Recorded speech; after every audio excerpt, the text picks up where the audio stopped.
What colonial maps don't show about Africa. When you look at a colonial map of Africa, you see borders. What you don't see is what existed before them. Follow for African history told clearly. The lines on the map. In the late 19th century, European powers drew borders across Africa. Straight lines, sharp angles, artificial divisions. But those lines did not reflect how African societies were organized.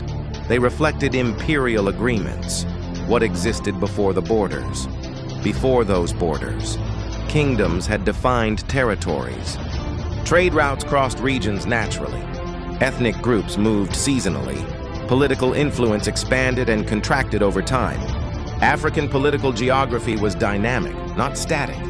Colonial maps froze fluid systems into rigid states, divided communities.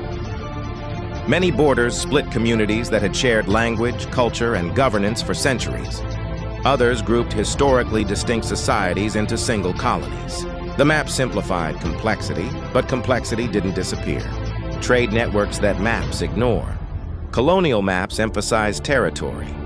They rarely show trade networks, yet Africa was connected through trans-Saharan routes, Nile Valley corridors, Indian Ocean maritime trade, inland caravan systems.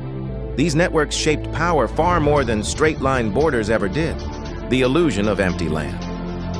Colonial maps sometimes portrayed regions as sparsely populated or undefined. But archaeology, oral history, and written records show organized societies across the continent. The absence of detail on a map does not mean the absence of civilization. It often reflects perspective. Why this matters today. Modern African states still operate within many of those colonial borders. Understanding their origins helps explain present-day political and social challenges. Maps shape perception, but they don't always show history.